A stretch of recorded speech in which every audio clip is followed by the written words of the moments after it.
अपन जैसे प्रजामंडल वाला देख रहे थे, उसमें एक बार फटाफट से देखोगे। जैसे पहला जो प्रजामंडल था कौन सा है? जयपुर था, जयपुरी था, या आप लोगों ने लिखा दिखता है?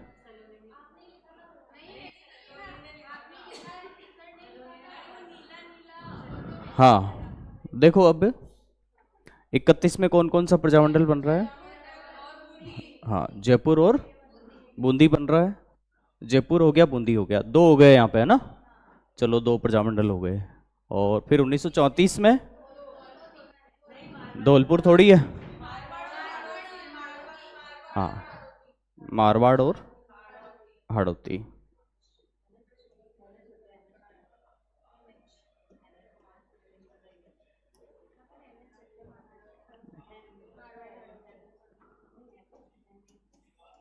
मारवाड़, हाड़ौती। जैसे तनसुख लाल का संबंध कहाँ से है? कोटा से। प्रभुलाल का कोटा से है। चलो, 1934 के हो गए, 1931 के कितने हो गए? दो हो गए। कौन है संस्थापक जयपुर का? मैंने कहा कपूर फर्स्ट, है ना, कपूर फर्स्ट। तो पहले कौन थे? कपूरचंद पाटनी थे। फिर 1936 में इसका पुनर्गठन किया गया जयपुर का। तब कौन कौन आए? जमनालाल बजाज, चिरंजीलाल मिश्र और हीरालाल शास्त्री। ये ध्यान रखना है। और बूंदी में जैसे मैंने आप लोगों को बताया, बूंदी में बता दिया था नित्यानंद, नित्यानंद हो गया। कांतिलाल, कांतिलाल हो गया। जबकि कांतिलाल चौथानी कहाँ है? वो किशनगढ़ में, इधर कांतिलाल है केवल। और ऋषिदत्त मेहता हो गया। ठीक है, इन तीनों का नाम याद रखना है। फिर 1936 में हम लोग जाते हैं, तो कौन कौन से? एक तो बीकानेर हो गया, और कौन सा हो गया? धौलपुर हो गया। बीकानेर और धौलपुर, इन दोनों का ध्यान में रखना है। उसके बाद में बाबू रघुवर दयाल गोयल का संबंध कहाँ से है? हाँ, बीकानेर से है, बीकानेर प्रजा परिषद से। फिर 1938 में, जैसा कि हमें पता है कि कांग्रेस का अधिवेशन हुआ था। कौन सा? 1938 में। कहाँ हुआ था? हरिपुरा अधिवेशन हुआ था। हरिपुरा अधिवेशन के अध्यक्ष कौन थे? सुभाष बाबू, सुभाष चंद्र बोस। तो जब कांग्रेस ने कह दिया कि हम प्रजामंडलों को पूरा सहयोग करेंगे, तो 5 प्रजामंडल की स्थापना होती है। कौन कौन से? मेवाड़ हो गया, शाहपुरा हो गया, अलवर, भरतपुर, धौलपुर को छोड़ दो मत्स्य संघ में से, फिर करौली हो गया। इस तरह से ये 5 प्रजामंडल उसी साल बनते हैं एक साथ ही। और हरिपुरा अधिवेशन के जस्ट बाद में कौन सा बना था? मेवाड़, है ना। उसकी डेट भी याद रखनी है, 24 अप्रैल। उसके बाद 1939 में हम लोगों ने देखा था कौन कौन सा? एक तो किशनगढ़ हो गया, किशनगढ़, कोटा हो गया और सिरोही हो गया। ठीक है। उसके बाद है हमारे पास में 1942 में कौन सा हो गया? कुशलगढ़, कुशलगढ़ हो गया। इसमें भंवरलाल निगम, कुशलगढ़, भंवरलाल निगम और कन्हैयालाल, यही थे, कन्हैयालाल थे। चलिए, उसके बाद ये कुशलगढ़ में केवल एक ही है क्या? एक ही है। 1943 में कौन सा है? बांसवाड़ा प्रजामंडल है। बांसवाड़ा प्रजामंडल में मैंने आपको बताया भूपेंद्र नाथ त्रिवेदी, मणिशंकर, है ना, और धूलजी भावसर, धूलजी भाई, है ना। चलो, 43 का ये बांसवाड़ा वाला हो गया। ये लोगों के, इनके जो व्यक्तित्व है उनके नाम भी याद रखने हैं कि भाई बांसवाड़ा से किस किस का संबंध है। किशनगढ़ में कांतिलाल चौथानी, जमाल शाह हो गया। कोटा में अभिन्न हरि है, कोटा में, और तनसुख है, और हाँ, सिरोही में जैसे सुराणा जी हो गए, पूनम चंद हो गया, और हमारे पास में गोकुल भाई भट्ट हो गया। मैंने आपको बताया, ये जरूर ध्यान रखना है, गोकुल भाई भट्ट कौन है? गोकुल भाई भट्ट, भट्ट कैसे उड़ाया? नहीं, भट्ट से कैसे किसको उड़ाया? गांधी जी को गोली चला के भट भट भट कर दिया था ऐसे। तो राजस्थान के गांधी गोकुल भाई भट्ट को और गोकुल जी वर्मा को शेरे भरतपुर। वर्मा जी शेर हैं। और कौन से थे गोकुल लाल असावा जो प्राइम मिनिस्टर थे, कौन से एकीकरण के समय क्या थे, प्राइम मिनिस्टर थे। कौन से चरण में थे, दूसरे चरण में थे, इसका ध्यान रखना है। तो किशनगढ़ से कौन कौन से व्यक्तित्व हो गए मुझे बताओ एक बार वापस। गोकुल भाई भट्ट थोड़ी है, कांतिलाल चौथानी और जमाल शाह, है ना, जमाल शाह हो गया। कोटा के अंदर अभिन्न हरि हो गया, तनसुखलाल हो गया, प्रभुलाल हो गया, नैनूराम हो गया। और सिरोही में कौन कौन हो गया? हाँ, धर्मचंद सुराणा, पूनमचंद बिश्नोई है क्या? वो केवल पूनमचंद ही है। हाँ चलिए, 1943 में ये हो गया। फिर 44 में कौन सा है?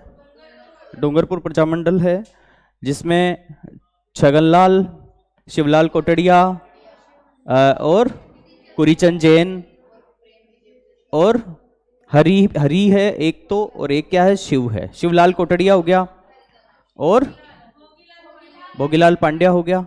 इनका नाम सबका याद रखना। 44 में कौन सा है प्रजामंडल, बताओ मुझे एक बार।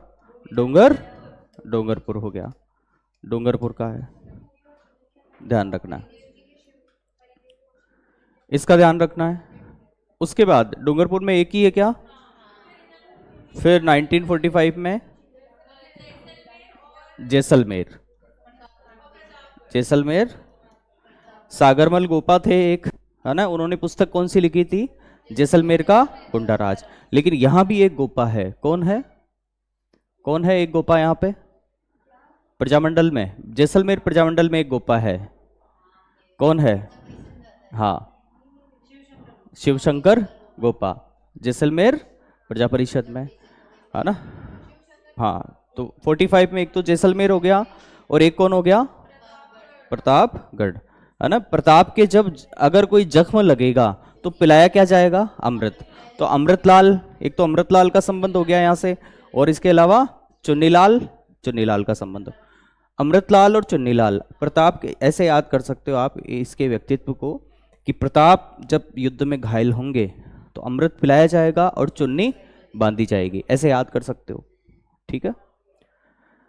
तो 45 के दो हो गए, कौन कौन से? जैसलमेर और प्रतापगढ़ हो गया।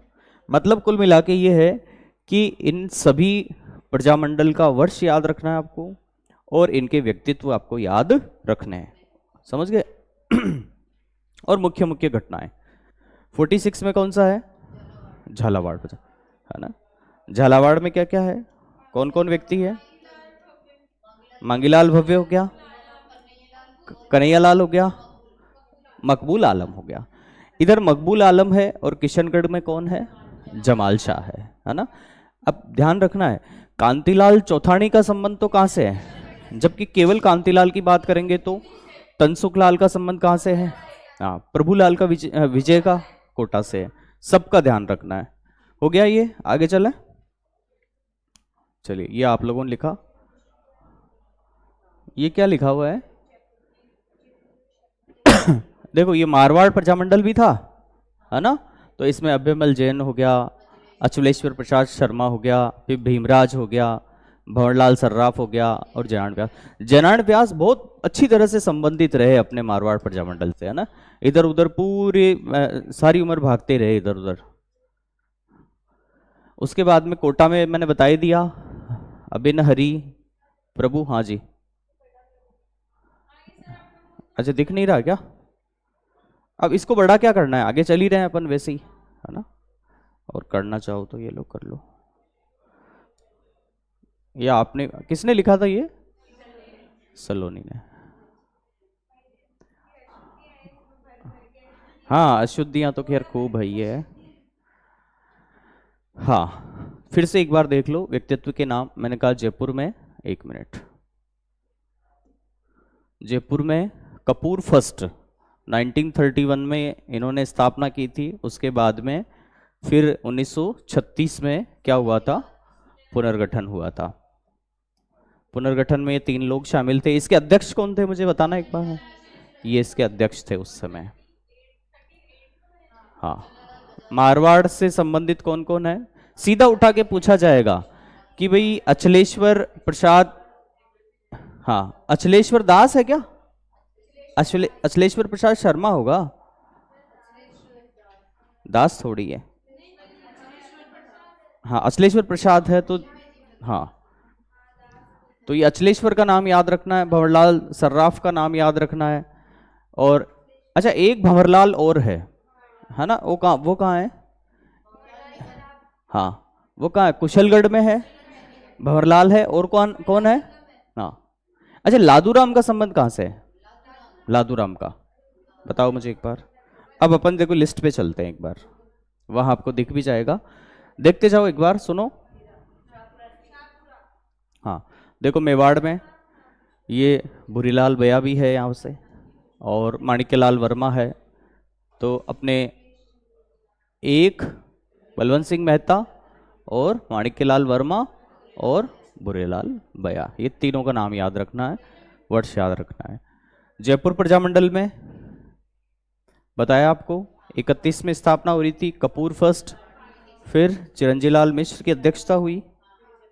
हाँ कपूरचंद पाटनी, जमनालाल बजाज वगैरह, इनके सबके नाम याद रखने हैं आपको। आगे देखते हैं। अब देखो इसको आप 1 नंबर लगा लो बोली, 1 नंबर, फिर 2 नंबर लगा लो इसको, फिर ये हो गया, फिर मारवाड़ के 3 नंबर हो जाएगा, फिर इधर 4 हो जाएगा, 5 हो जाएगा, ठीक है। तो मारवाड़ से देख लो आप, भंवरलाल सर्राफ हो गया और अभयमल जैन हो गया और अचलेश्वर प्रसाद शर्मा, ये 3 हो गए। मारवाड़ लोक परिषद की अगर बात करें आप, तो रणछोड़ दास गट्टानी यहाँ है ही है, 1938 में इसका हो ही रहा है। ध्यान रखना मारवाड़ लोक परिषद की बात करें तो 38 में, और प्रजामंडल की बात करें तो 34 में। इन तीनों का नाम याद रखना आपको, अभयमल जैन, भीमराज पुरोहित, जयनारायण व्यास और अचलेश्वर प्रसाद शर्मा। फिर बीकानेर राज्य प्रजामंडल 36 में मगाराम वेद इसके अध्यक्ष हैं, और उसके बाद में इनका भी नाम याद रखना, लक्ष्मण दास स्वामी का याद। लक्ष्मी देवी आचार्य इनके अध्यक्ष थे, और कलकत्ता में इस प्रजामंडल की स्थापना हुई थी, क्योंकि अंग्रेज ये बीकानेर के जो राजा है वो वहां थोड़ी स्थापना करने देंगे, ठीक है। तो व्यक्तित्व के नाम जरूर याद रखने आपको। चलें फटाफट।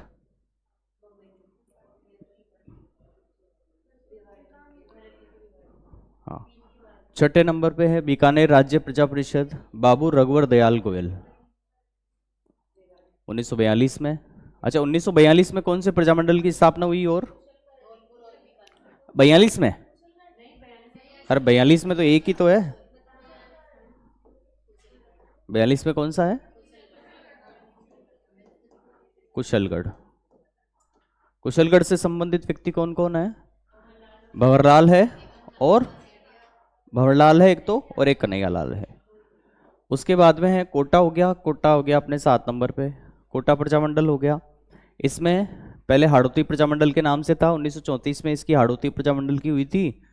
फिर नैनोराम 1 नंबर, प्रभुलाल 2, फिर अभिन्न हरि 3 और तनसुखलाल 4। कोटा को कोट से आप जोड़ सकते हो कि आंखों को अच्छा लगता है कोट, प्रभु को क्या पहनाओ, कोट पहनाओ, है ना, हरि को इस तरह से, और कोट पहनते ही तन को क्या मिलेगा, सुख मिलेगा। उसके बाद है भरतपुर प्रजामंडल की बात करते हैं। इसमें गोपीलाल यादव हो गया, किशनलाल, जुगल किशोर चतुर्वेदी, ये सारा याद रखना है। भरतपुर के साथ में और कौन से थे 5, बताओ एक बार, उधर जो लिखे हुए हैं, मेवाड़, शाहपुरा, अलवर, भरतपुर और करौली था। चलिए 7 8, फिर इधर हो गया अपने 9। सिरोही प्रजामंडल, और कौन सा साथ में, कोटा भी इसी समय,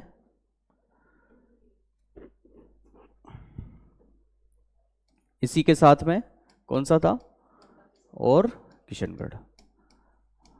कोटा का अभी अपन ने बात की, कौन कौन से थे, कोट पहनने से तन को सुख मिलेगा, अभिन्न हरि, हरि को कोट पहनाओ, और हाँ नैनो को कोट अच्छा लगता है, और प्रभुलाल, प्रभु को कोट पहनाना चाहिए। प्रभु के कोट सिलाते ही हो, वैसे ही ड्रेसेस तो सिलाते ही हो ना, तो अब की बार क्या सिलाना, कोट सिलाना। किसके? प्रभु के। कौन से प्रभु के? हरि के।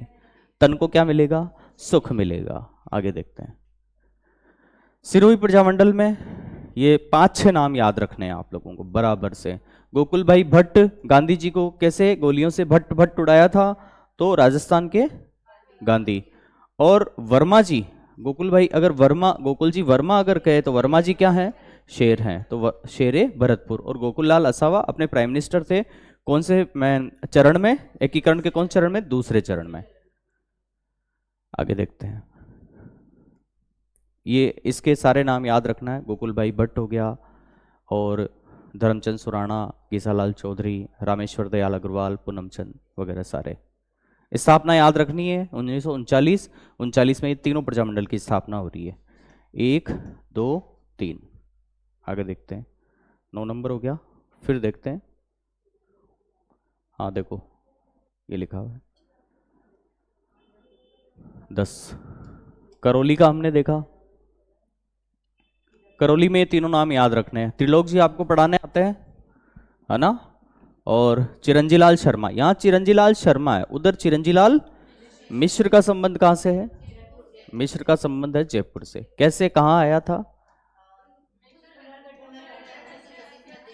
पुनर्गठन में। पुनर्गठन के समय कहाँ आया था इनका नाम? बताओ एक बार मुझे।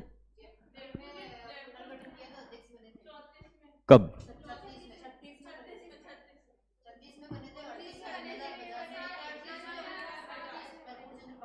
कौन सा पुनर्गठन? हाँ, नहीं और भी एकीकरण में भी आए थे क्या कहीं? कहाँ?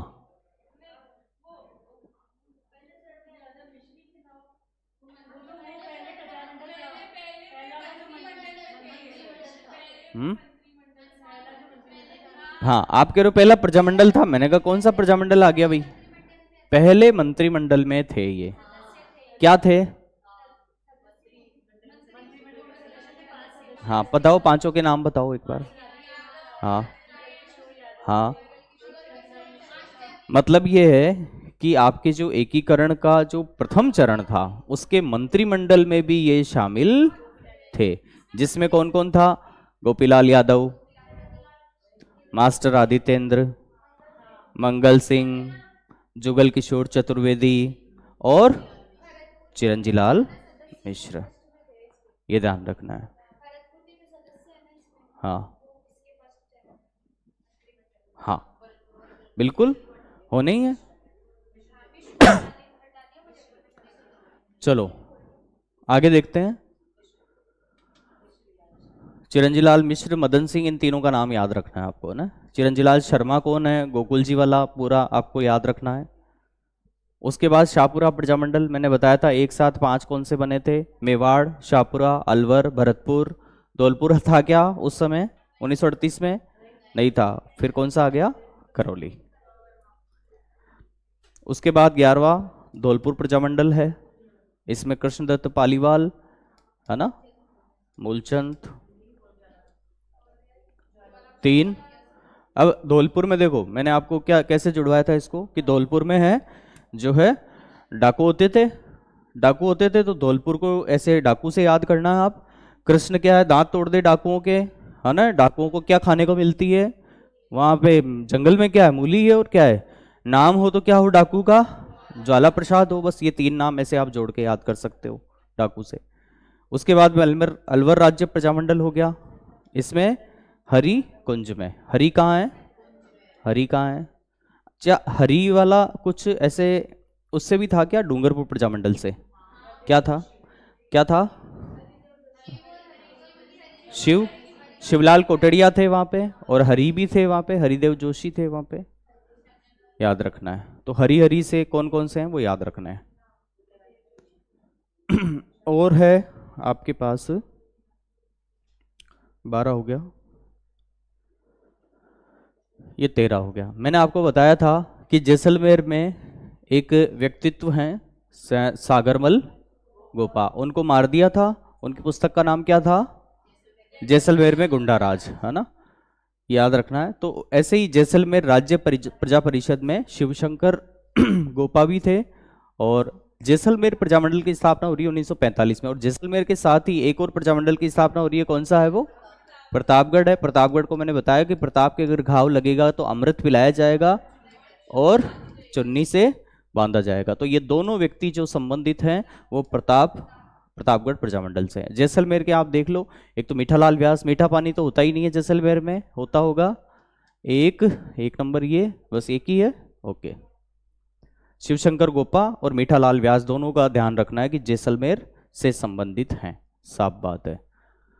बूंदी प्रजामंडल, बूंदी प्रजामंडल में ये तो कांतिलाल तो एक यहां मैंने लिखा है, इसके अलावा आपके पास में ऋषिदत्त मेहता भी है, ऋषि दत्त मेहता है, और नित्यानंद भी है। नित्या वैसे याद हो रहा है अब तो आप लोगों को खूब सारा। और ये सारे व्यक्ति आपको याद हो जाने चाहिए, मैं बता देता हूं आपको स्पष्ट, है ना। 15, 16 समझ गए। अब बूंदी को आप क्या है कि जहां बूंदी रायते से जुड़ता है तो वहां बूंदी रायते से जोड़ देना है, और जहां बूंदी मतलब बारिश, बारिश में बूंदे बरसती हैं तो बारिश से जोड़ सकते हो। तो बारिश में ऋषि क्या है? नित्य नहाते हैं। बारिश में क्या है? ऋषि नित्य नहाते हैं। ऋषि क्या करेंगे? बारिश में, बूंदी मतलब बारिश, नित्य नहाएंगे तो चेहरे पे क्या आ जाएगी? कांति। लेकिन ये ध्यान रखना है कि कांतिलाल यहाँ पे है, जबकि कांतिलाल चौथानी कहाँ पे है? किशनगढ़ में। और किशनगढ़ में कांतिलाल चौथानी के बाद में और कौन है साथ में? जमाल शाह। हरि कहाँ पे थे? कुंज में थे। वो कहाँ था भाई, बताओ मुझे एक बार। हरि कुंज में थे, अलवर प्रजामंडल, है ना। हरि कुंज में, अलवर प्रजामंडल में था। जबकि हरिमोहन जी माथुर, एक जैसे कई सारे नाम आपको कंफ्यूज करेंगे। एक हरि आए थे आपके डूंगरपुर में भी आए थे, हरिदेव जोशी आए थे।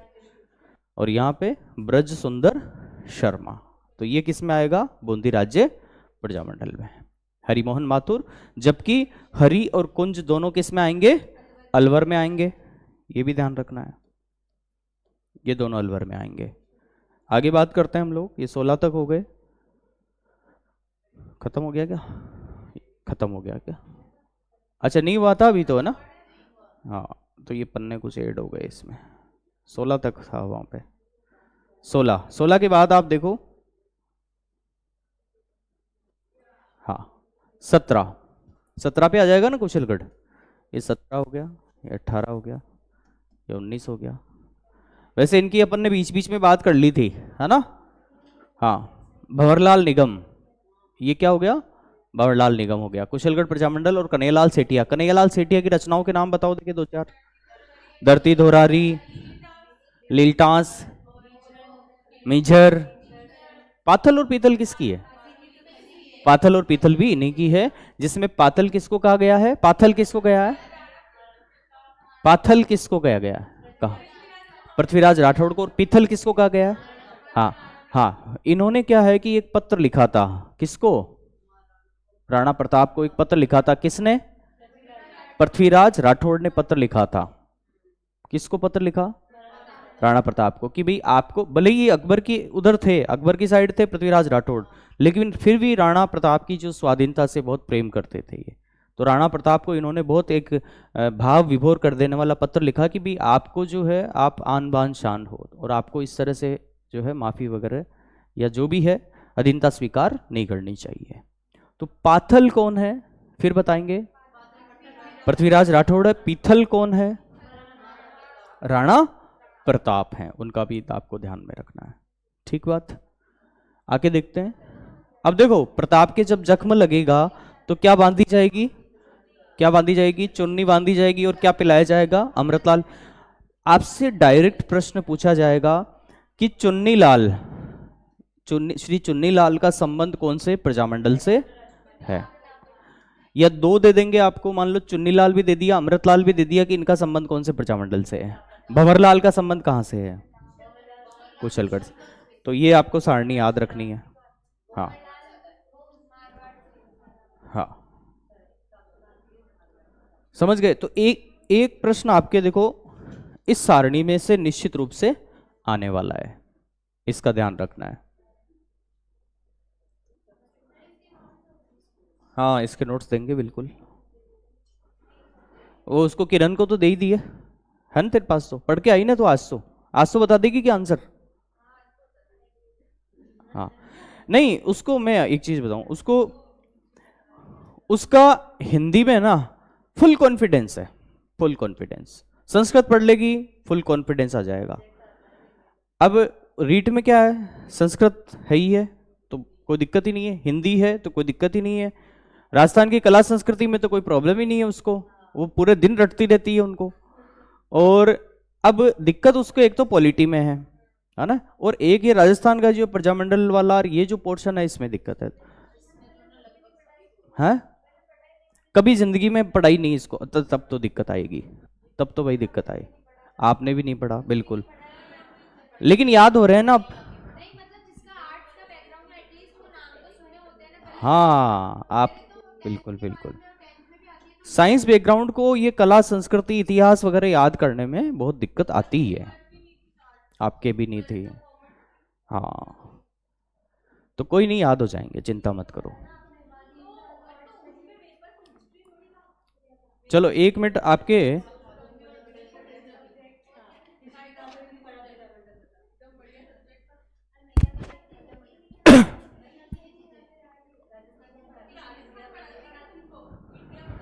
देखो मेरी बात सुनो, मुझे ये बताओ, एक तो बात करते हैं अपन कालीबंगा सभ्यता की, है ना। कालीबंगा में आपको कुछ भी जैसे याद करने की जरूरत ऐसी कोई है नहीं। वो क्या मिले, दो क्या मिले,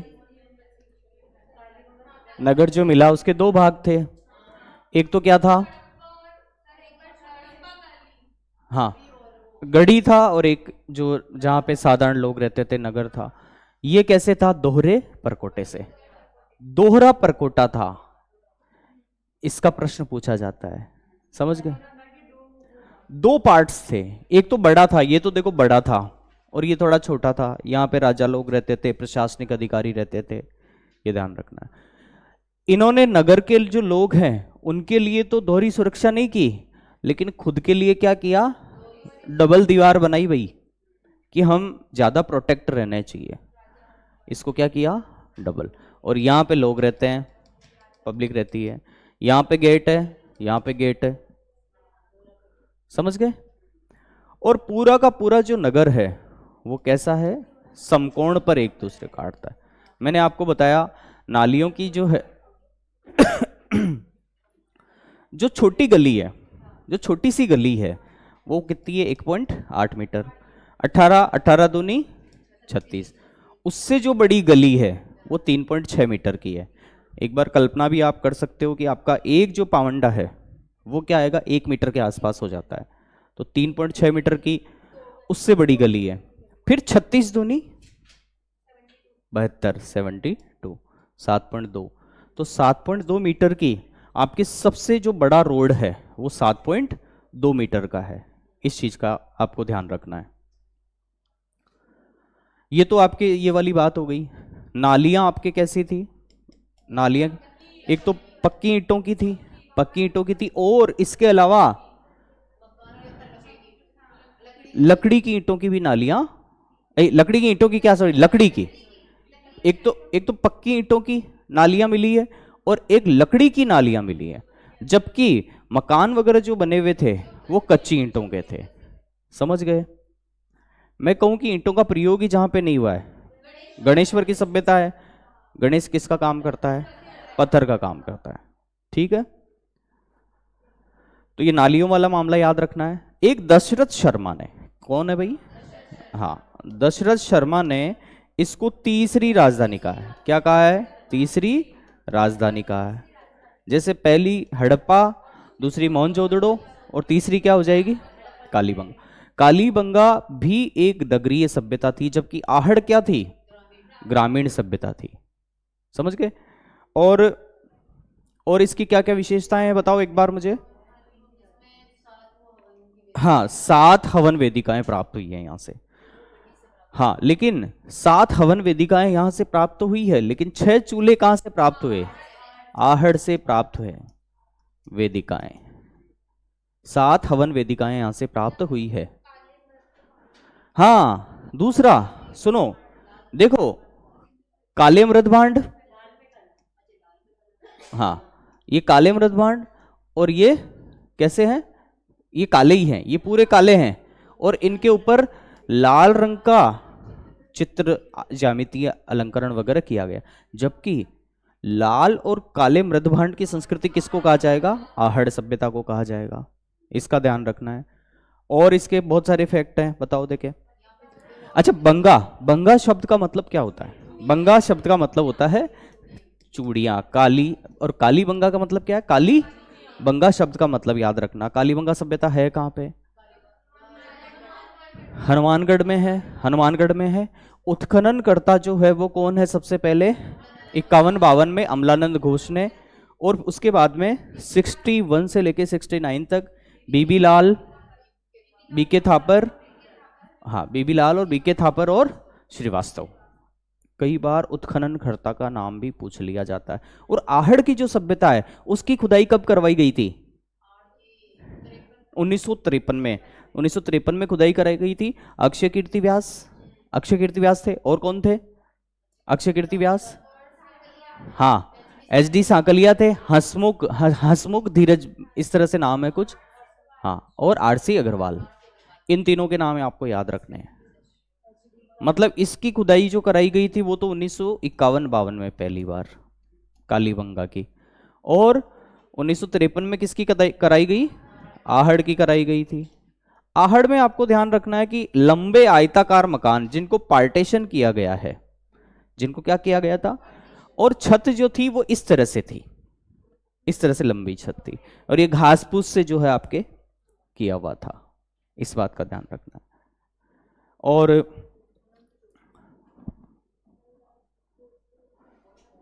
अच्छा 1951-52 में जो खुदाई कराई गई थी अपने कालीबंगा सभ्यता की, वो किसने करवाई थी, नहीं अमलानंद घोष ने।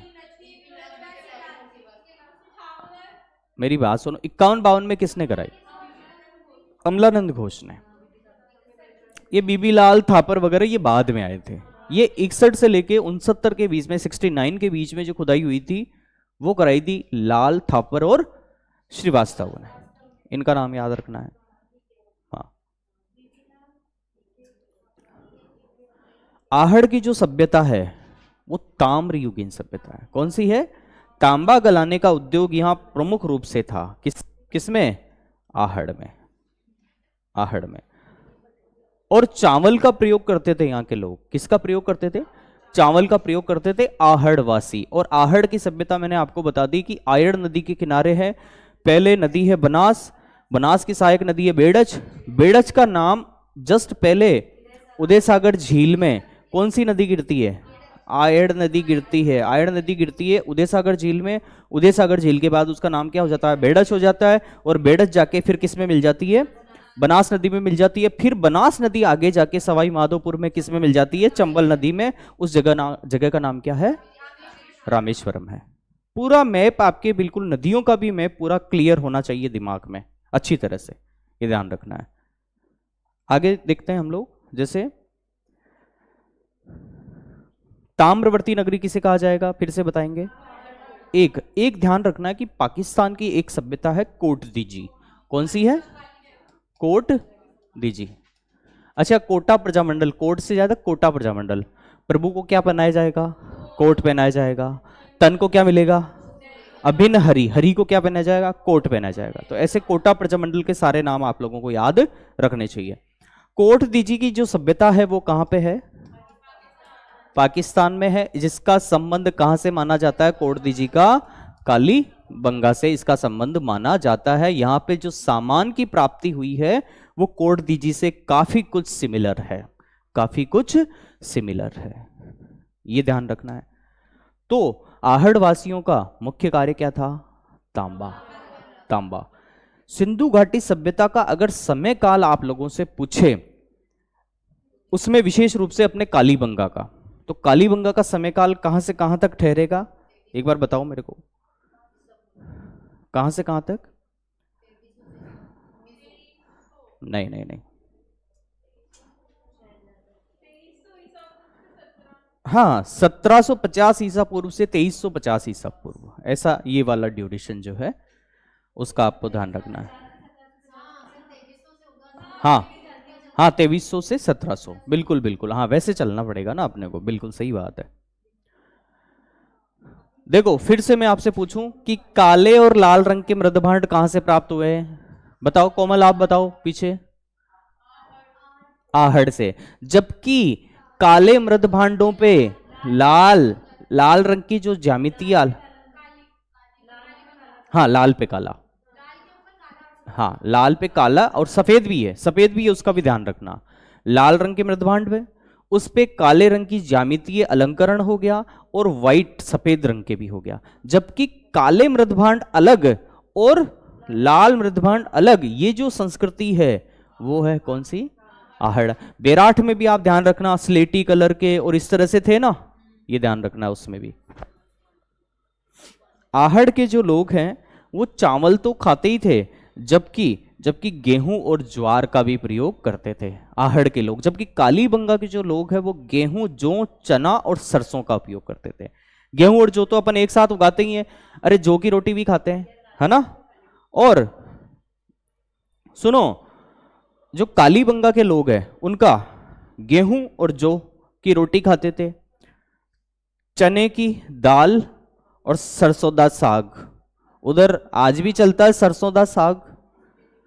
तो अगर, हाँ सुनो, अगर आपसे कालीबंगा के लोगों के ये जो मुख्य खाद्यान्न अगर पूछे आपसे, है ना, तो कालीबंगा में गेहूं और जौ की रोटी, ऐसे याद कर सकते हो आप, गेहूं और जौ और चने की दाल और सरसों दा साग। भाई रोटी के साथ साग तो चाहिए, गेहूं की रोटी के साथ हम दाल खाएंगे और जौ की रोटी के साथ हम सरसों दा साग खाएंगे, तो ये चार चीज याद। हाँ अरे मक्की वक्की भूल जाओ, मक्की मत लिख देना तुम लोग। मक्की नहीं बोला भाई। हाँ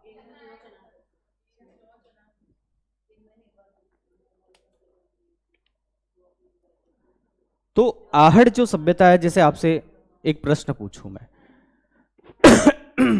आहड़ की जो सभ्यता है वो कौन से युग से संबंधित है? आपके लिए प्रश्न है। ताम्र युग। अगर ताम्र युग भी आप कह सकते हो, ताम्र पाषाण युग भी आप कह सकते हो। ताम्र युग तो इसलिए क्योंकि तांबे का प्रयोग हो रहा है, और पाषाण युग इसलिए कह सकते हो क्योंकि पाषाण उपकरण भी बन रहे हैं बराबर से। पाषाण का जो प्रभाव है, पाषाण युग का जो प्रभाव है वो लगातार चलता ही जा रहा है। दोहरी रक्षा प्राचीर की हमने बात कर ली। एक कालीबंगा से आपको मैंने, जैसे तारा ने भी कल बताया था कि 5 स्तर हैं आपके पास में, 5 स्तर में खुदाई हुई थी। उसमें पहले वाले जो 2 हैं उनमें तो पूर्व हड़प्पा कालीन, और जो आगे के जो 3 हैं उनमें हड़प्पा कालीन, ये ध्यान रखना है। तो जो जुते हुए खेत की जो हमें प्राप्ति हुई है, जुते हुए खेत की जो हमें प्राप्ति हुई है वो पूर्व हड़प्पा काल वाले उस स्तर से हमें प्राप्त हुई है। इस बात का आपको ध्यान रखना है।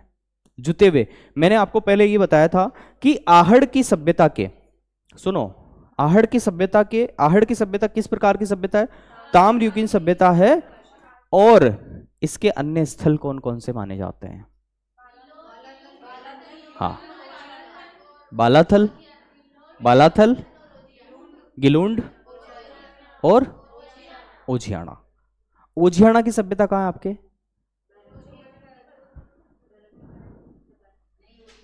ओझियाना की सभ्यता कहाँ है? भीलवाड़ा में है क्या? है? याद नहीं है अभी तो, सभ्यता के स्थल याद नहीं है, बोलो, कमाल की बात हो गई है तो।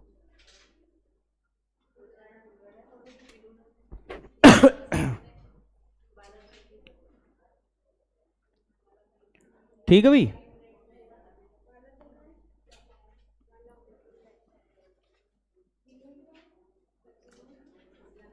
हाँ सुन लो,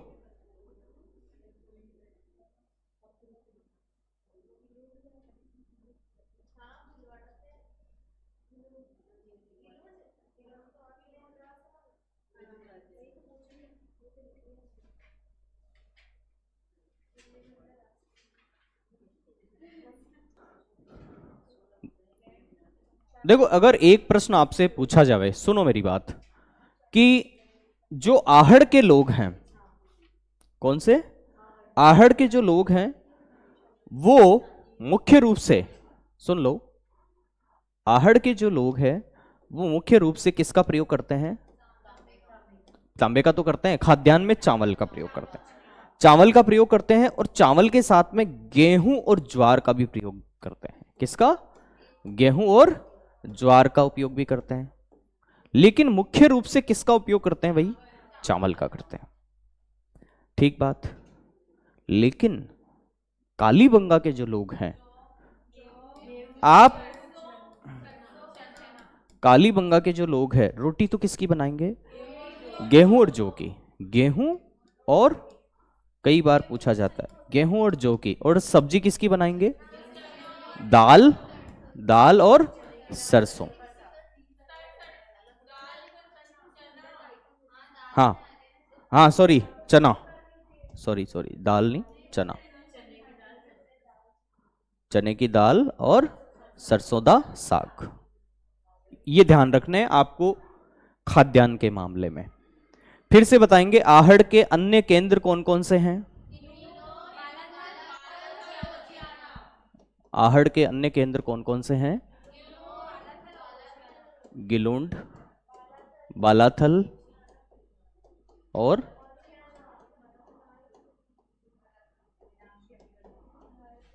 ओझियाणा। 11 कमरों का जो भवन मिला है, 11 कमरों का भवन, बालाथल की सभ्यता है कहां पे, मुझे ये बताओ?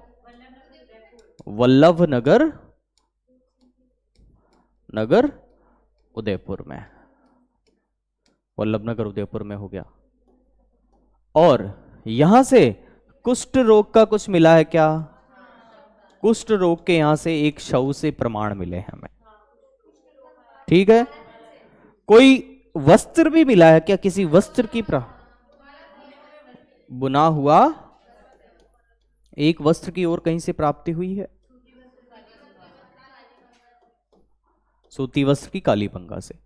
तो बालाथल सभ्यता के इस तरह से आपको कुछ फैक्ट्स याद रखने चाहिए।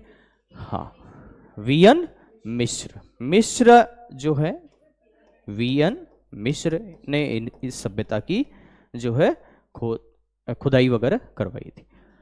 तो ये इस तरह से आपको बालाथल की सभ्यता याद रखनी है।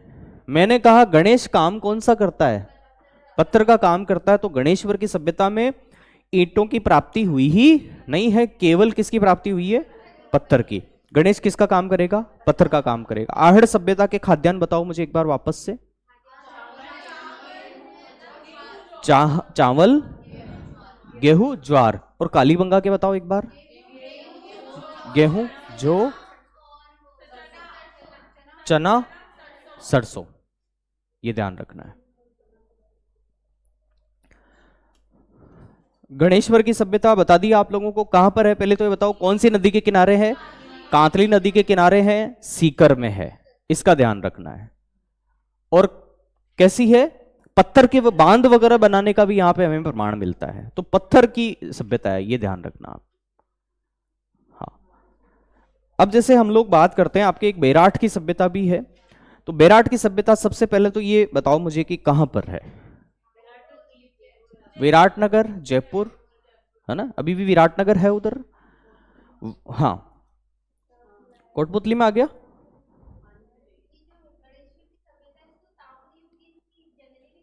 ताम्रयुग की सभ्यताओं की जननी कहते हैं इसको। हाँ बिल्कुल, बहुत बढ़िया।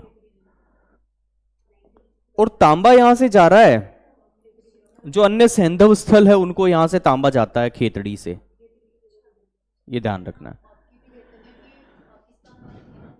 देखो, जैसे आपके पास एक सभ्यता है बेराट की, बेराट की सभ्यता है, तो कहां पे है सबसे पहले तो मुझे बताओ? विराट नगर, जयपुर, जो क्या है? मत्स्य, मध्य प्रदेश, मध्य प्रदेश की राजधानी किसकी है? मत्स्य राज्य की प्रदेश की राजधानी है क्या? हाँ, मैंने कहा अगर आप कक्का बोलोगे तो ब से बकरी, भ से भालू, मैं से मछली, अर्थात ब फोर बीजक की पहाड़ी की खुदाई हुई, बीजक की पहाड़ी 1 नंबर, और भ फोर भीम जी की डोंगरी, और महादेव पहाड़ी, महादेव पहाड़ी, इन 3 की खुदाई कराई गई थी। इन 3 की क्या कराई गई थी? खुदाई कराई गई थी। और यहां से हमें मौर्य काल के अवशेष प्राप्त हुए हैं। कौन से युग के प्राप्त हुए हैं? मौर्य काल के अवशेष यहां से हमें प्राप्त हुए हैं। इस बात का ध्यान रखना है। हमें यहां से कई प्रकार की जो है मुद्राओं की प्राप्ति हुई है। चांदी की मुद्राएं प्राप्त हुई है हमें यहां से। और हाँ, मिनेंडर जो था, एक था मिनेंडर शासक था, हाँ मिनेंडर, इसकी 16 मुद्राएं हमें यहां से प्राप्त हुई है। मिनेंडर की कितनी मुद्राएं प्राप्त हुई है हमें यहां से? 16 मुद्राएं हमें यहां से प्राप्त हुई है। और इंडो ग्रीक शासकों की कई बार मुद्राएं पूछ ली जाती है, वो 28 मुद्राएं हमें यहां से प्राप्त हुई है ना? हाँ, इंडो ग्रीक की टोटल, हाँ इंडो ग्रीक शासकों की कितनी मुद्राएं प्राप्त हुई है? 28 मुद्राएं हमें यहां से, हाँ ये 28 में से ही 16 है, ये प्राप्ति हुई है। इसके कई बार है ना उत्खनन करता, जैसे हमने आहड़ की बात की, हमने कालीबंगा की बात की, तो इस सभ्यता के भी उत्खनन करता पूछ सकते हैं। एक तो इसके हैं, हाँ, दयाराम साहनी, नील रत्न बनर्जी और कैलाशनाथ दीक्षित, तीनों का नाम याद रखना है। वापस बोलेंगे, हाँ दयाराम साहनी, हाँ नील रत्न बनर्जी और कैलाशनाथ दीक्षित हो गया।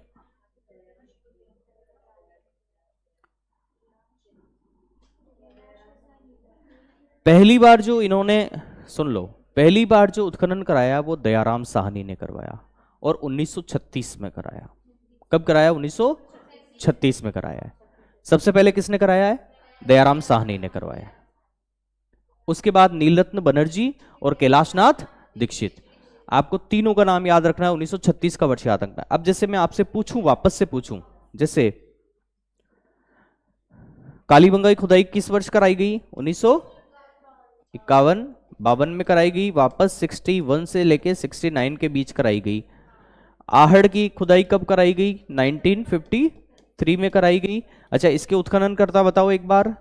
अमलानंद घोष, बीबी लाल, बीके थापर और श्रीवास्तव। इसके उत्खनन करता बताओ एक बार। सांकलिया, अक्षय कीर्ति व्यास और आरसी कलवार, रत्नचंद अग्रवाल। ये रत्नचंद्र अग्रवाल का संबंध बहुत सारे उससे। बालाथल की सभ्यता की खुदाई कराने वाले कौन थे? वीएन मिश्र थे। 11 कमरों का भवन कहां से मिला है? जो बुना हुआ कपड़ा कहां से मिला है? कुष्ठ रोग के प्रमाण हमें कहां से मिले? बालाथल से मिले। सारा याद रखना है। पत्थर का, केवल पत्थर वाला मामला कहां पर? गणेश्वर। गणेश्वर की सभ्यता कौन सी नदी किनारे है? काती नदी किनारे। खेतड़ी से तांबा प्राप्त करते थे, अन्य सैंधव स्थलों को जाता था।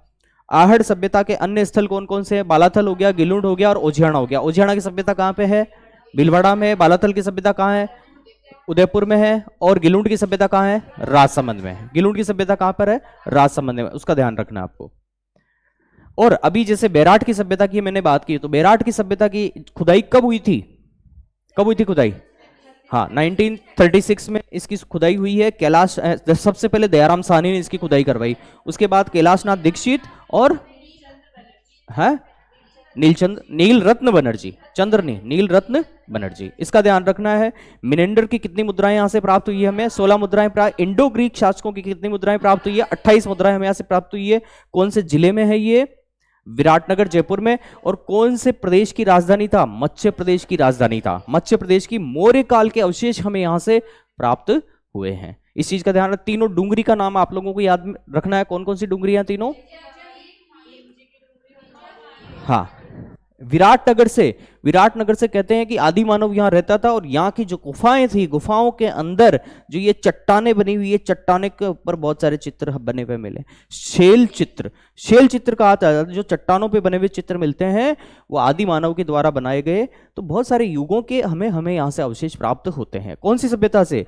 बैराट की सभ्यता से। इस बात का ध्यान रखना है। आगे जैसे और इसके फैक्ट हैं, तो हाँ, मैंने जैसे आप लोगों को बताया कि यहां से मौर्य काल के अवशेष हमें प्राप्त हुए हैं। यहां से कौन से अवशेष प्राप्त हुए हैं? मौर्य काल के हमें अवशेष यहां से जो प्राप्त हुए हैं। तो इसका एक चीज ध्यान रखना है कि बौद्ध मठ, यहां से बौद्धों से संबंधित जो है बहुत सारी चीजें हमें यहां से प्राप्त हुई है। बौद्धों से संबंधित हो गया, मिनेंडर हो गया, इंडो ग्रीक शासकों वाला ये मामला हो गया, और हाँ पहाड़ियां हो ही गई है। हाँ हाँ, अब देखो इसमें जैसे हाँ एक शिलालेख की प्राप्ति हुई है, बहुत इंपॉर्टेंट है, बहुत इंपॉर्टेंट है, ध्यान रखना है। बीजक पहाड़ी से। अब आपसे प्रश्न ये पूछा जा सकता है कि भाब्रू का जो शिलालेख, भाब्रू के शिलालेख से हमें अशोक की बहुत सारी जानकारियां प्राप्त होती है, और ये जो भाब्रू का शिलालेख प्राप्त हुआ है उस पहाड़ी का नाम क्या है? बीजक की पहाड़ी। आपसे यह भी पूछा जा सकता है कि भाब्रू जो शिलालेख है वो विराटनगर की सभ्यता में कौन सी जगह से प्राप्त हुआ है? कैप्टन बर्ट ने 1837 में इसका पता लगाया था। किसने? कैप्टन बर्ट ने। बर्टन का संबंध कहां से है? कोटा, 1857 की क्रांति से। बर्टन का सिर, हाँ, और बर्टन के समय और कौन था उस समय? कौन? सैडलर कोटम। सैडलर कोटम, ये कोटा के अंदर जब विप्लव हुआ था तब, और कोटा के अंदर हमारे पास में जयदयाल, हरदयाल, मेहराब खां, राम सिंह को नजरबंद कर दिया था। राम सिंह को आके छुड़ाया किसने था? मदनपाल की सेना ने आकर, करौली के जो शासक थे मदनपाल, उन्होंने, उनकी सेना ने आकर उनको छुड़ाया था। रह जाएगा ध्यान सारा मामला। तो विराटनगर की जब हम बात करते हैं तो एक बार सारे फैक्ट आप बताओ अंतिमा। हाँ, बहुत बढ़िया, 3 पहाड़ियां हैं, बहुत बढ़िया। मौर्य काल के भाब्रू शिलालेख का बिल्कुल पर्टिकुलर प्लेस आपसे पूछा जा सकता है। भाब्रू का अभिलेख कौन सी पहाड़ी से प्राप्त हुआ है? बीजक की पहाड़ी से, बीजक की पहाड़ी से, बीजक की पहाड़ी से। गांठ बांध लेना। कब? 1837 में। और कैप्टन बर्ट ने, कैप्टन बर्ट ने इसकी खोज की है। हाँ, आगे। बौद्ध मंदिर यहां से प्राप्त हुए कई सारे, ये ध्यान रखना है। शैल चित्रों की प्राप्ति हुई है यहां से हमें। आदि मानव यहां पे गुफाओं में जाकर शिलाओं पे चित्र बनाया करता था। अच्छा, एक चीज मुझे बताओ, शैल चित्रों की प्राप्ति आपके जो एक अलवर में भी एक जगह है डीडकर, वहां से भी हमें शैल चित्रों की प्राप्ति हुई है। बूंदी में भी हमें शैल चित्रों की प्राप्ति हुई है, हाड़ौती क्षेत्र में। इस बात का आपको ध्यान रखना है। एक इंद्रगढ़ भी बहुत प्रसिद्ध जगह है इस चीज के लिए। आगे। 16 मुद्राएं, 16 मुद्राएं पूछी हुई है। 28 मुद्राएं पूछी हुई है। 28 मुद्राएं किसकी प्राप्त हुई हैं? इंडो ग्रीक शासकों की प्राप्त हुई है। और 36 किसकी प्राप्त हुई है? हाँ, 36 हुई है। हाँ, पांडवों ने अपना अज्ञातवास यहीं पर, कहते हैं कि अर्जुन क्या बने थे, भीम क्या बने थे उस समय, और कौन से शासक के यहां पे? शासक का नाम क्या था? कल भी याद नहीं था। Very good.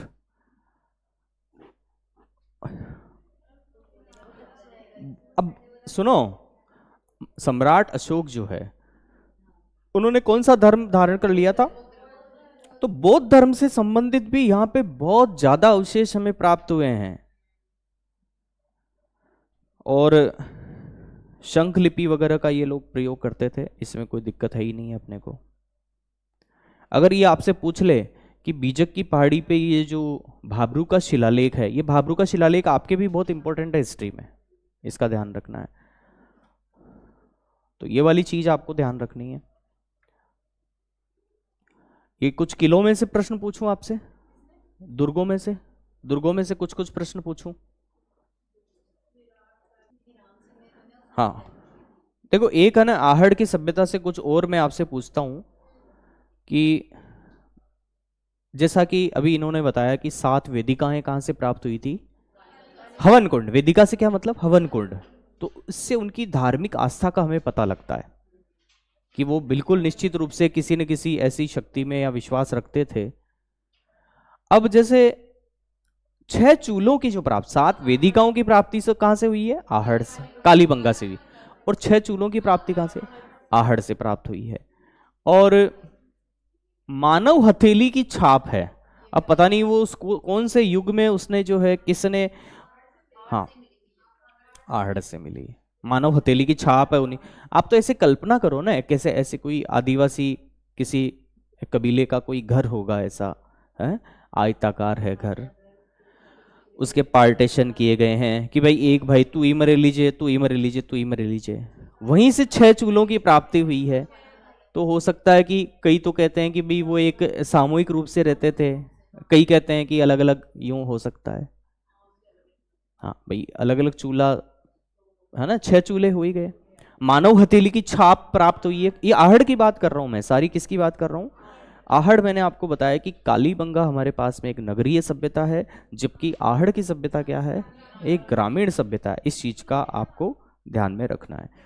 एक जैसे, हाँ हाँ सुन लो, आहड़ की ये कालीबंगा की जो सभ्यता है, मैंने कहा आपको कि 2350 ईसा पूर्व से लेकर 1750 ईसा, जबकि आहड़ की सभ्यता आज से 4000 वर्ष पुरानी सभ्यता है ना? 4000 ईसा पूर्व नहीं है भाई, ध्यान रखना, आज से 4000 वर्ष पहले की है, ये ध्यान रख लेना है। हाँ, और यहीं से हमारे हमारे पास में 6 यूनानी मुद्राओं की भी प्राप्ति हुई है आहड़ से ही। इससे ये पता लगता है कि यूनानी लोगों से इनका कुछ न कुछ संबंध रहा होगा। यूनानी लोगों से भी इनका कुछ न कुछ हाँ रहा होगा।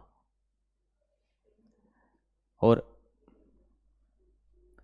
इसके अलावा तो इसमें हाँ शव शव को गाड़ने का है, आभूषण सहित गाड़ते थे। आप उस आदिवासी एक बस्ती की कल्पना आप कर सकते हो आहड़ सभ्यता के लिए कि शव को वो क्या करते हैं? गाड़ते हैं। शव को क्या करते हैं?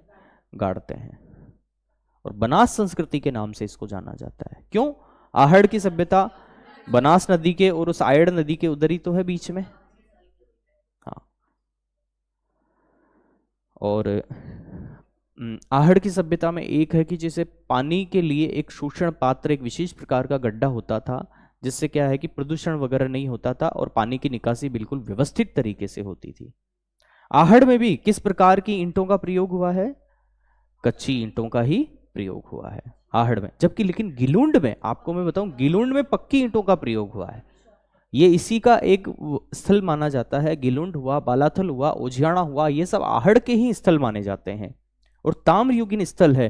ताम्रयुगीन सभ्यताओं की जननी किसे माना जाता है? गणेश्वर की सभ्यता को माना जाता है, जो कहां? सीकर में, मैंने बताई दिया आप लोगों को। हाँ, और ये जैसे हो ही गया आपके बालाथल की सभ्यता का, मैंने बता दिया कि यहां से 2 प्रकार के मृदभांड हमें, मैंने कहा बालाथल को हमने बाड़े से जोड़ा है। बाड़ा क्या होता है? जो बड़ा नाला होता है उसको बाड़ा बोलते हैं अपन यहाँ पे राजस्थान में। तो वहां पे उस बाड़े की जो दोनों दीवार है, एक तो खुरदरी दीवार है और एक दीवार है चिकनी दीवार है, हो ही जाती है? बिल्कुल गंदगी वगैरह से सारी दीवार एक तो कैसी हो जाती है? खुरदरी दीवार हो जाती है और एक चिकनी दीवार हो जाती है। तो ऐसे याद रख सकते हो आप कि वहां से जो मृदभांड की हमें प्राप्ति हुई है, वो एक तो है खुरदरी दीवार वाले मृदभांड प्राप्त हुए हैं और एक प्राप्त हुए हैं चिकनी दीवार वाले मृदभांड प्राप्त हुए हैं। बालाथल की सभ्यता की जगह अपन ने बात करी ली थी। अच्छा, बालाथल की सभ्यता के जो उत्खनन करता है, ये भी इंपॉर्टेंट है भाई, है ना? मिस्र ने सबसे पहले 1962 में इसकी खुदाई करवाई थी और उसके बाद में शिंदे, मोहंती और देव कोठारी। कौन कौन है? शिंदे, मोहंती और देव कोठारी। इनका भी नाम आपको याद रखना। अब फिर से आप बताएंगे मुझे, हाँ फिर से आप मुझे बताएंगे कालीबंगा के उत्खननकर्ता कौन कौन है? अमलानंद घोष, थापर, लाल, श्रीवास्तव। खत्म बात। आहड़ के कौन कौन है? सबसे पहले बताओ कौन है? आहड़ की सभ्यता के सबसे पहले उत्खननकर्ता कौन है? हाँ, अक्षय कीर्ति व्यास। फिर मिश्रा, सांकलिया और अग्रवाल, ये ध्यान रखना है। आहड़ का हो गया। और आपके जैसे मैंने आपको कहा कि बालाथल की सभ्यता का हो गया, बालाथल में मिश्र है, शिंदे, मोहंती और आपके देव कोठारी। हाँ, 11 कमरों वाला भवन ध्यान रखना है भाई इसका ना।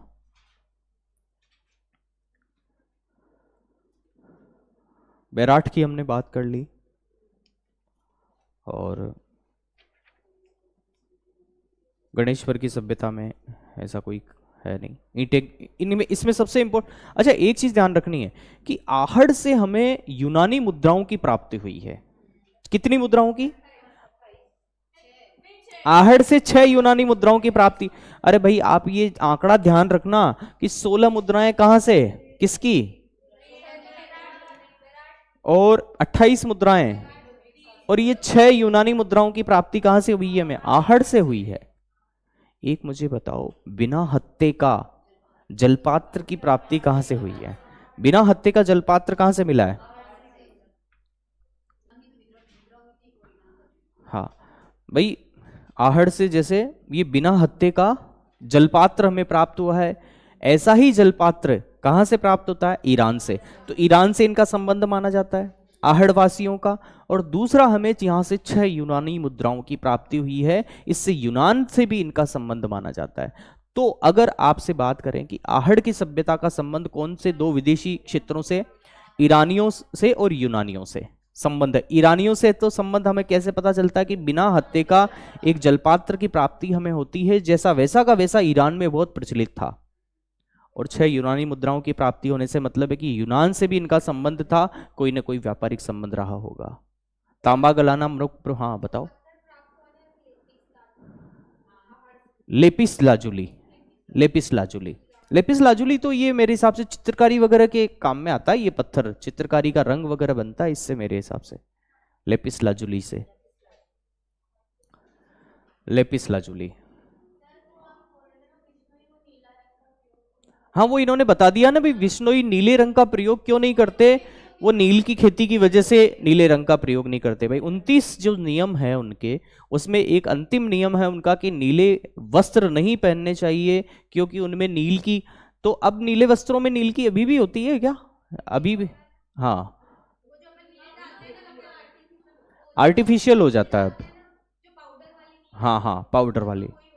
हाँ मैंने भी बहुत पहले देख रखी है पाउडर वाली नील, सफेद कपड़ों को थोड़ा और चमकाने के लिए उस नील का प्रयोग करते थे, बिल्कुल।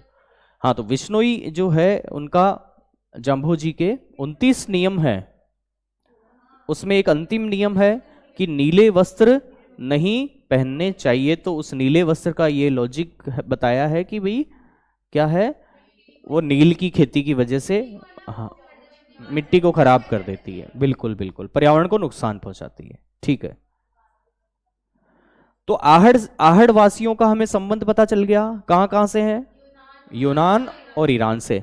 जबकि हमारे पास में गणेश्वर के लोगों का मध्य एशिया और पश्चिमी एशिया से संबंध हमें मिलता है।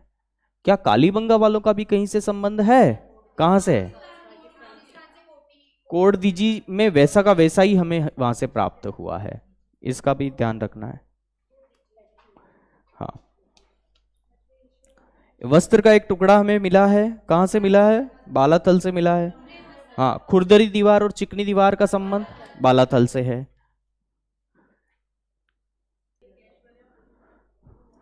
अब देखो अपन है ना 5 मिनट में, 5-10 मिनट में क्रांति वाले कुछ कुछ फैक्ट वापस एक बार देख लेते हैं, है ना। देखो कौन सी इन्फेंट्री है, जल्दी बोलो, जल्दी बोलो। हाँ, एक एक फैक्ट बताओ। 15वीं सात कौन सी हुई? 30वीं सात हुई। कहां हुआ विद्रोह सबसे पहले? नसीराबाद। कब हुआ? 28 मई 1857 में हुआ। किस किस को मारा? न्यूबरी को काट दिया। नई बरी कहां से खरीदी? नसीराबाद से खरीदी। फॉर्मूला बताओ कौन कौन से स्थल थे? नानी कहाँ है? ऑटो में है, और उसको क्या करना है? दोग देनी है। न फॉर नसीराबाद 28 मई 1857। किसको काटा? न्यूबरी। यहां से कहां चले गए? क्रांतिकारी दिल्ली चले गए। अजमेर में उस समय क्या था? शस्त्रागार। कौन से दुर्ग में था? किसने बनवाया मैगजीन दुर्ग? अकबर ने बनवाया। ये नसीराबाद के कुछ फैक्ट आपको याद रखो। और कोई फैक्टर नसीराबाद का कुछ और भी थोड़े बहुत होंगे तो होंगे। आगे देखो, नीमच। नीमच में कौन है? हीरा सिंह। हीरा सिंह है। कर्नल एबॉट ने, मोहम्मद अली और कर्नल एबॉट की बातचीत हुई थी। मोहम्मद अली ने क्या कहा था? हाँ, नीमच में। हाँ हाँ हाँ भाई, इन्होंने, जब तुम अंग्रेजों ने ही अपने वचन का पालन नहीं किया तो हम बाध्य नहीं। हाँ हाँ हाँ हाँ, वही तो है ना भाई, शपथ दिलवाई थी तो उन्होंने कहा कि भाई अंग्रेजों ने ही अपनी शपथ का पालन नहीं किया तो हम क्यों करें। लेकिन फिर उस मामले को वहीं पे शांत कर दिया। लेकिन इसमें इसमें आपको केवल ध्यान रखना है कि हीरा सिंह के नेतृत्व में यहाँ पे विद्रोह हुआ था, इतना जरूर आपको ध्यान रखना है। और मेजर शावर्स और वो 40 जो है उन लोगों को बंधक बना लिया था, और फिर मेजर शावर्स ने जो उनको छुड़ाया था और पिछुला झील के वहां पे शरण दी थी। इतना सा थोड़ा सा देख लेना इसको। तो नसीराबाद हो गया, नीमच हो गया, F4 आहुआ हो गया। आहुआ में आपको 3 युद्ध याद रखने हैं। कौन से? पिथौड़ा, बिथोड़ा हो गया, चेलावास हो गया और आहुआ हो गया। आहुआ हो गया। 8 सितंबर, 18 सितंबर और 20 जनवरी। 20 जनवरी में 1858 पहुंच जाएगा। क्या पहुंच जाएगा? बिथोड़ा के युद्ध में कौन कौन है? एक साइड से कौन कौन है? हीथकोट है और हीथकोट, हीथकोट है और अनार सिंह है, कुशलराज सिंघवी है। और इधर कौन है? इनमें क्रांतिकारी है और कुशाल सिंह चंपावत है। इन दोनों के बीच में इसको मार देते हैं, इसको मार देते हैं, इन दोनों को पीछे जाना पड़ता है, इन दोनों को पीछे जाना पड़ता है। पहला युद्ध समाप्त। कौन सा युद्ध? बिथोड़ा का। बिथोड़ा का युद्ध समाप्त। दूसरा जो युद्ध है 18 सितंबर वाला, उसमें कौन कौन है? मैकमोसन है और पैट्रिक। पैट्रिक लॉरेंस कौन है? किस पद पे है? एजीजी है। लॉरेंस एजीजी है। एजीजी की स्थापना कब हुई राजस्थान में? 1832 में हुई। और कौन सा सन है? फिर इनका मुख्यालय कौन सा बना? हाँ, मुख्यालय 45 में माउंट आबू मुख्यालय बना। फिर 1864 में 6 महीने के लिए कर दिया। अजमेर को 6 महीने के लिए और आबू को 6 महीने के लिए मुख्यालय इन्होंने बना लिया था। 1832 में हमारे एजीजी की स्थापना हुई थी। एजीजी पूछा जाता है कई बार कि एजीजी कौन था? पैट्रिक लॉरेंस था। और उस समय गवर्नर जनरल कौन था आपके? कैनिंग। कैनिंग था ना गवर्नर जनरल, तो ध्यान रखना है कैनिंग का। उसके बाद इसको याद कर सकते हो बच्चा, फिर लास्ट में आऊंगा, याद रखना ही है आपको बच्चा। बिथोड़ा हो गया, बिथोड़ा में ये मामला है। चेलावास में ये मामला है। अच्छा, साथ में आए थे पैट्रिक लॉरेंस, अजमेर से आया था, और मैकमोसन था। अब ध्यान रखना है इसमें भी हमारे पास में इधर क्रांतिकारी हैं और कौन है? कुशाल सिंह चंपावत है, प्लस इधर भी क्रांतिकारी है और कुशाल सिंह चंपावत है। इनमें से इसको क्या कर दिया? मैकमोसन को मार के सिर कहां पे लटका दिया? आहुआ के दुर्ग पे जो है लटका दिया, और पैट्रिक लॉरेंस को पीछे हटना पड़ा, बैक होना पड़ा। उसके बाद में अजमेर से काम नहीं चला। अजमेर से भी ये क्रांतिकारी, देखो इनके पास कुछ साधन संसाधन भी नहीं है ज्यादा, उसके बाद भी अंग्रेजों से कितना लोहा ले रहे हैं। क्योंकि जब अंदर बढ़ जाती है ना भावना, मरने मारने पे जब व्यक्ति उतर जाए तो फिर क्या है। तो क्रांतिकारी अपने ऐसे ही थे। और आहुआ, फिर होता है आहुआ का युद्ध। आहुआ का युद्ध, इसमें आहुआ में फाइनल है इसका। फाइनल में क्या है कि 20 जनवरी 1858 का होता है। दिल्ली से बुलाना पड़ता है किसको? कर्नल होम्स को सेना लेके दिल्ली से आना पड़ता है, और आहुआ में युद्ध होता है। क्रांतिकारियों की हार होती और कौन वहां से युद्ध से पलायन कर जाते हैं? कुशाल सिंह चंपा अपने भाई को सौंप के चले जाते हैं। आहुआ का दुर्ग किसको? पृथ्वी सिंह को। यह आहुआ का मामला है पूरा। हाँ, जोध सिंह के, कोठारिया गांव के जोध सिंह के यहाँ पे जाके उनको शरण लेनी पड़ती है। बाद में छोड़ दिया था क्या इनको छोड़ दिया था क्या कुशाल सिंह चंपावत को? ये बताओ, या फांसी दे दी थी? छोड़ दिया था इनको। मैंने कहा नानी कहाँ है, ऑटो में है, धोख देना है आपको, नानी ऑटो में है, धोख देना है। ये स्थल हैं सारे, इनकी सबकी एक एक की आपको सारी घटनाएं आपको पता होनी चाहिए। नेफोर, नेफोर, एफोर, आउवा का सारा घटनाक्रम मैंने आपको बता दिया है सारा। उसके बाद में टफोर, टोंक, टोंक में आपको 4 व्यक्ति याद रखने हैं। हाँ, सबसे पहले तो कौन है, आलम,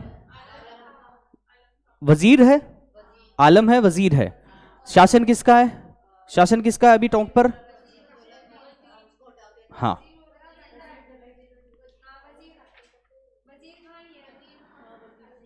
हाँ, वजीर खां या वजीरुद्दौला का अभी टोंक के ऊपर शासन है। उसके जो ये परिवार वाले ही होते हैं। तो आलम खां क्या करते हैं, आलम खां ने क्या किया, विद्रोह किया था, है ना।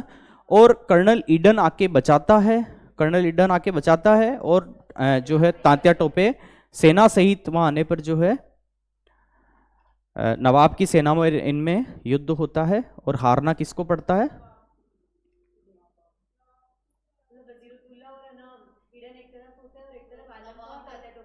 हाँ,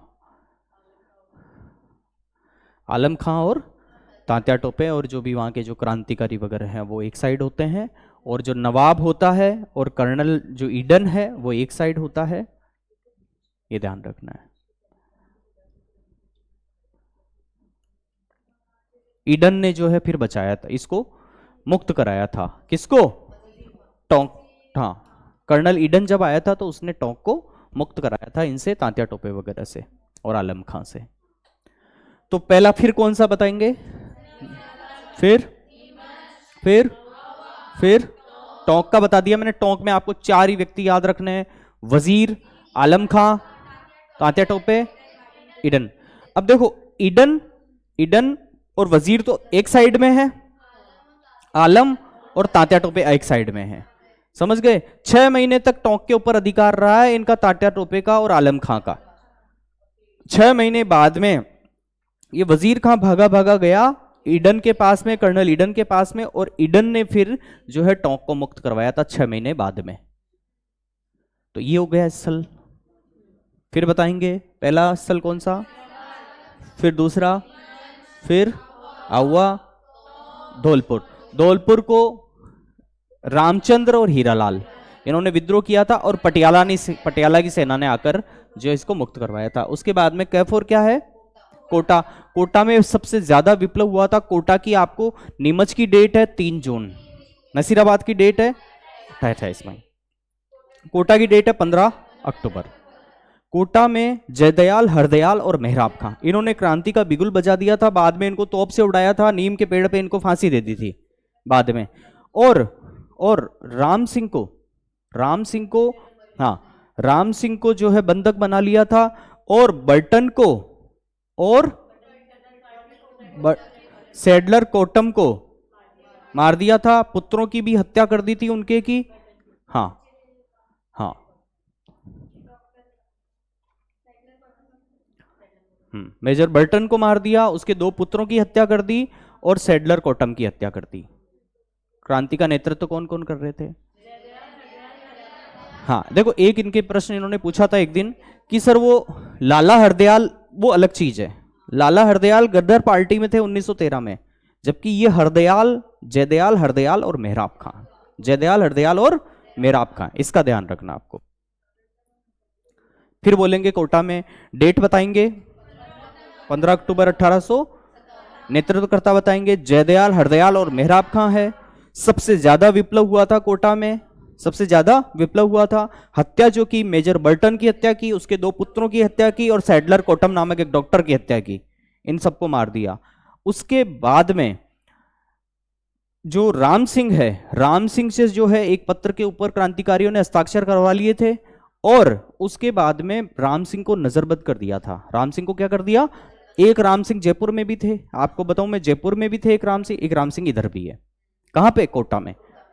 इनको नजरबंद कर दिया। तो जो करौली के मदन पाल सिंह है, उनकी सेना ने आकर इनको रिहा करवाया था, इसका ध्यान रखना आपको।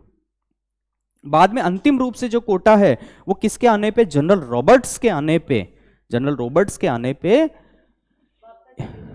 हाँ वापस अंग्रेजों के अधिकार में आया, और इन सबको जो जयदयाल और मेहराब खां है, इनको नीम के पेड़ पर क्या दे दी गई थी, फांसी गई थी। कई क्रांतिकारियों को तोप से उड़ा दिया गया था, बहुत भयानक रूप से जो है यहाँ पे हुआ था।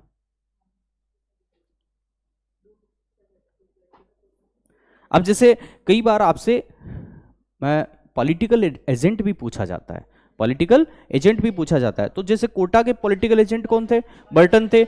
मेवाड़ के पॉलिटिकल एजेंट कौन थे, ये बेचारे मैकमोहन को भी मार डाला है, मैकमोहन को भी मार डाला और बर्टन को भी मार डाला। हाँ हाँ, तो ये जितने भी पॉलिटिकल एजेंट थे, इन्होंने क्या है कि कुछ ना कुछ जो है वहां के जो लोग हैं उनको बहुत प्रताड़ित किया ही होगा, तो इनका गुस्सा पूरा भरा हुआ था इनके प्रति। तो ठीक है, मैकमोहन को भी सल्टा दिया, बाद में बर्टन जो था कहाँ का पॉलिटिकल एजेंट था, कोटा का भी पॉलिटिकल एजेंट था, उसको भी मार दिया, है ना। सल्टा दिया बोल रहे हो आप, है ना, बहुत बढ़िया, सल्टा दिया, भाषा वो वाली आ गई, सल्टा दिया। ठीक है ठीक है। तो इस तरह से आपके सारे की सारी ये क्रांति के स्थल आपको फिर बोलेंगे। नानी कहां पर, ऑटो में, ऑटो में ही आपको जाके क्या करना है, धोख देना है। न फॉर नसीराबाद, न फॉर नीमच, नीमच की डेट याद रखनी है, 3 जून 1857 है। ए फॉर अवा का सारा घटनाक्रम बता दिया। ट फॉर टोंक हो गया, उसके बाद में धौलपुर हो गया, फिर कोटा हो गया। इस तरह से आप लोगों को ये सारी चीजें याद रखनी है।